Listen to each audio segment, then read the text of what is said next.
সমীৰণ আমি জনাইছোঁ যে উৎকোচ লৈ বিভিন্ন সময়ছোৱাত বিভিন্ন বিষয়া কৰ্মচাৰী জালত পৰিছে কিন্তু তাৰ পিছতো দেখিবলৈ পোৱা গৈছে যে একাংশক এতিয়াও নাকি লগাব পৰা নাই প্ৰকৃততে এই ঘটনাটো কি প্ৰথমে আমাক সবিশেষ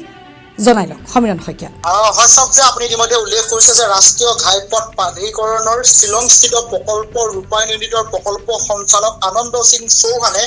ঠিকাদাৰৰ বিল মুকুলাই দিয়াৰ নামত বিচাৰিছিল 12 লাখ টকাৰ উৎকোচ আৰু এই 12 লাখ টকা উৎকোচ হিচাপে প্ৰথমে 4 লাখ টকা অগ্ৰিম হিচাপে তেখেতে ল'ব বিচাৰিছিল আৰু এই অগ্ৰিম ধন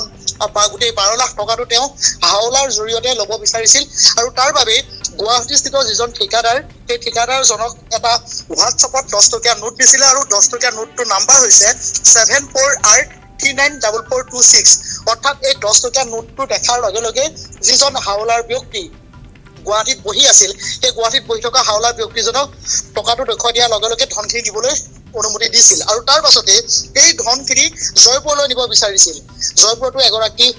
ব্যক্তি আছিল আৰু সেই ব্যক্তিগৰাকীৰ হাতলৈ হস্তান্তৰ কৰিব বিচাৰিছিল আনন্দ সিং চৌহানে আৰু আনন্দ সিং চৌহানে এই যিটো উৎকোচ বিচাৰিছিলে সেই উৎকোচ বিচৰাৰ লগে লগে গুৱাহাটীত ঠিকাদাৰগৰাকীয়ে লগে লগে গুৱাহাটীস্থিত CBI কাৰ্যালয়ত এখন এজাহাৰ দাখিল কৰিলে আৰু সেই এজাহাৰৰ ভিত্তিতে CBI আনন্দ সিং চৌহানক গ্ৰেপ্তাৰ কৰিছে আৰু গ্ৰেপ্তাৰ কৰি দুদিনৰ জিম্মাত লৈছে সোধা পোছা অব্যাহত ৰাখিছে কিয় এই ধন বিচৰা হৈছিল কিমান ধন তেওঁৰ হাতত পালে তাক লৈ সোধা পোছাৰ অব্যাহত ৰাখিছে তাৰ সমান্তৰালকৈ যিকেইজন হাওলা ব্যক্তি আছিলে জয়পুৰত থকা হাওলা ব্যক্তিগৰাকী আৰু গুৱাহাটীত থকা হাওলা ব্যক্তিগৰাকীক সোধা পোছা অব্যাহত ৰাখিছে কিন্তু কম টকা নহয় প্ৰায় 12 লাখ টকা উৎকোচ বিচাৰিছিলে গোটেই ঠিকাটোৰ দাম আছিল 13 কোটি 36 লাখ টকা 13 কোটি 36 লাখ টকা ঠিকাৰ বিল মুকুলাই দিয়াৰ কথা আছিলে গুৱাহাটীৰ এজন ঠিকাদাৰৰ সেই ঠিকাদাৰৰ বিল মুকুলাই দিয়া নামতে বিচাৰিছিল এই বৃহৎ পৰিমাণৰ ধন অৱশেষত CBI হাতত গ্ৰেপ্তাৰ হ'ল শ্বিলংস্থিত প্ৰকল্প ৰূপায়ণ ইউনিটৰ প্ৰকল্প সঞ্চালক আনন্দ সিং চৌহান নিশ্চিতভাৱে সমীৰণ আপুনি সামগ্ৰিক তথ্যখিনি জনাইছে আৰু ইতিমধ্যে তেওঁৰ বিৰুদ্ধে এতিয়াও অভিযান অব্যাহত ৰাখিছে তেওঁৰ বিৰুদ্ধে উঠা সকলোবোৰ অভিযোগ যদি সঁচা হয় তেন্তে শাস্তি কিমানলৈকে যোৱাৰ সম্ভাৱনা আছে সমীৰণ আমি আপোনাৰ পৰা জানিব বিচাৰিছোঁ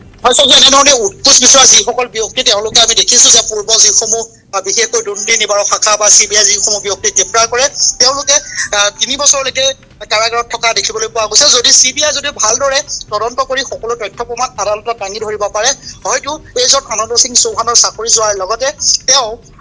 3 বছৰৰ পৰা 4 বছৰ দিন কাৰাগাৰত থাকিব লাগিব কিয়নো এনেধৰণে দুৰ্নীতিগ্ৰস্ত বিষয়াৰ বিৰুদ্ধে কঠোৰ হৈছে ৰাজ্য চৰকাৰ ঠিক তেনেধৰণে কেন্দ্ৰ চৰকাৰো কঠোৰ এনেধৰণৰ দুৰ্নীতিগ্ৰস্ত বিষয়াৰ বিৰুদ্ধে আৰু এইসকল দুৰ্নীতিগ্ৰস্ত বিষয়াৰ বিৰুদ্ধে যিসকল তথ্য প্ৰমাণ আৰক্ষীয়ে বা CBI লাভ কৰিলে সেই CBI যদি আদালতত সঠিকভাৱে ৰূপায়ণ কৰিব পাৰে বা সঠিকভাৱে দেখুৱাব পাৰে তেতিয়াহ'লে 3 পৰা 5 বছৰ দিন কাৰাগাৰত থাকিব লাগিব এইজন আনন্দ সিং চৌহান নিশ্চিতভাৱে সমীৰণ ধন্যবাদ জনাই বিদায় লৈছোঁ সামগ্ৰিক তথ্যখিনি জনালে পৰৱৰ্তী